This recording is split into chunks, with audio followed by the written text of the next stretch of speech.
Et à cause du fait qu'il s'est tué, on lui a dit du ciel qu'il n'aurait pas dû se taire. Il n'a pas réprimandé. Que le riche, il a parlé du Tamid Chachamim, il fallait qu'il le réprimande. Et de ce fait-là, il a dû, comment dirais-je, accepter sur lui un exil prolongé et on lui a dit du ciel que l'exil, on lui fera un signe du ciel que l'exil se termine. Et il ne sait pas combien de temps. Alors il a été d'endroit en endroit sans arrêt. À un moment donné, il arrive à un certain endroit et il arrive à une synagogue et personne n'est invité. Personne. Donc il arrive le vendredi soir, Shabbat. À un moment donné, le gaba, il voit l'Onaïm, il y a quelqu'un qui est tout seul. Il dit, bon, allez, l'Onaïm, à la fin, il a dit, bon, allez, viens chez moi. Et apparemment, c'était pas tellement, pas de bon cœur, peut-être sa femme, elle n'était pas tellement disponible, quoi. Et puis Kitsour, il a invité, et pendant le repas, le gaba, qui a invité donc le roi Haïm, il lui dit, comment dirais-je, attends une seconde, je vais m'isoler dans la pièce. Pourquoi?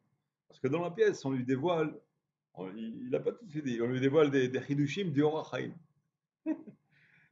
Alors il va s'isoler quelques minutes dans la pièce, il revient et il dit maintenant je vais vous dire quelques hidushim du roi Haïm. Qui c'est le roi Haïm? C'est son invité, il ne sait pas. Alors il donne le hidush et lui il a une petite remarque sur le hidush, sur lui-même, c'est-à-dire il veut juste l'améliorer un peu. Il dit ce qu'il a dit le Chacham Haïm, il parle parce que c'est lui-même, il parle avec un peu de anava comme ça. Alors il dit comment tu l'appelles Chacham? C'est le roi Haïm, Rav Haïm, comment tu parles de lui? Il continue à voir ce qu'il veut dire, peut-être ça il veut le dire. Attention, on ne parle plus comme ça. Tu vois. Bon, il s'est tué, il s'est tué. Lendemain, rebelote, au repas, à Oda, encore il s'isole, il revient. Le chidouche du Rahim, il écoute, après il dit, Rahim, qu'est-ce qu'il a dit? Il a dit ça, il voulait faire comme ça. Ah! À la fin, il s'est énervé, au deux ou troisième repas, il s'est énervé le gabaye.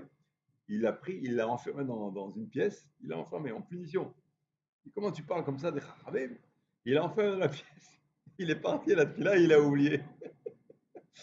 À un moment donné, il vient, il fait l'Abdallah, entre-temps, il a oublié. Il dit que c'est un fou, il est venu, comment il ose parler effronté, tu vois. Il reste, il fait l'Abdallah, il a oublié l'invité. À un moment donné, on tape à la porte. Bam, bam, tu vois, on tape à la porte. Et il voit une silhouette effrayante. Effrayante, mais alors un homme, c'est pas un homme, c'est quelque chose, c'est un démon, tu vois. Et la silhouette, elle lui dit quel est le démon qui est responsable du Gehenom et qu'elle ne peut pas ouvrir le Gehenom tant que le Haïm il est enfermé chez lui. Alors ouvre vite la pièce. Elle presque le menace. Il dit comment ça? Ouvre la pièce. Ah, qui rentre. Quoi le Haïm? C'est toi le Haïm? Ah, slicha, slicha. Non, non, non, non, non, ça, tu vois. Le Haïm il était très content. Pourquoi? Parce que ça c'est le siman Hashamaim. C'est le siman que j'attendais que mon exil est terminé.